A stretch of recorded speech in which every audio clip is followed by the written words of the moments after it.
Alright YouTube, thanks for tuning in. It's been a while since the last video, but just picked up this new 22 pistol yesterday and wanted to give an overview of some of my initial impressions on the feel, the fit, and the finish of this gun.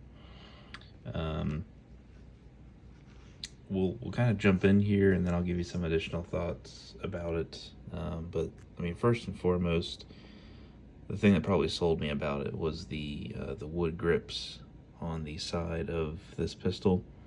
Very, very nice, and it just goes so perfectly with the Browning Buckmark medallion that is nested there into the grips. Another thing I really like, having actually picked it up and held it, are these controls and how accessible they are, both the slide release and the safety, as well as the mag release. It's tucked in a little bit, but still very easy to hit. And these are just, quick flick of the thumb and you're back in the action, back on the target. The trigger, I think, is a little outlandish, just with how shiny it is, but this is kind of a, 22 target race gun type thing. So it's a little showy, but it matches the medallion. And it is a very nice trigger, just from the pull that I've had. I only dry fired it a couple times at the shop to make sure it was good to go before I took it home. This rail here also comes off. If you want to put a Picatinny rail, you can do that, but it does have adjustable sights on the rear, and then it's got the Browning logo, the Buckmark logo on there as well.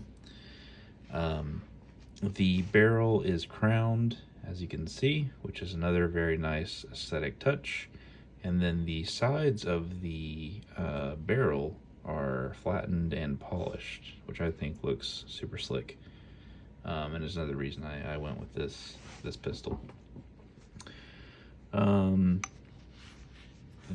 slide, this whole thing comes out. And if you want to disassemble it, you do need to take apart the screw and lift off the whole thing, but you can lock this back and then clean out the barrel, which is all you really need to worry about. It comes with one magazine, which is the only downside, but to be honest, before fees and shipping and everything, I picked this up for, I think it was about $4.50. Actually $4.50 out the door, really, which is an amazing price for something like this. And if it did have 2 or 3 magazines, the Browning magazine, the brand for these, is $50 a piece. So I think it's worth it to get the pistol as is for the lower price instead of adding $100 onto it just for magazines. They also make Pro Mag magazines for this, which I'm probably going to go with because those are $17, and they look the same and generally have favorable reviews. So we'll probably do that. Yeah, I was, as far as the backstory, I shoot 22 a lot, and I have a Ruger 1022, and I've had some CZ 22s and a little bit of everything, bolt action, semi-autos, and so forth. But I wanted a pistol. I had the Smith & Wesson Victory 22, which is nice, but it's kind of clunky and super heavy. I had a Ruger Mark IV Hunter, which was very nice, the longer 7-inch stainless barrel.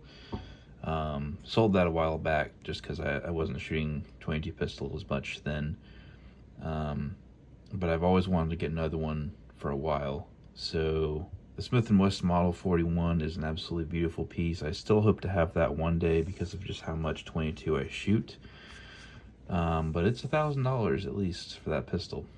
This one, obviously the manufacturing and the tolerances might not be quite as tight, but this is still a phenomenal piece. And I think, this one being, let's say, $400, $420, and the Smith & Wesson Model 41 being about, $1,100, I think this is close enough for me right now.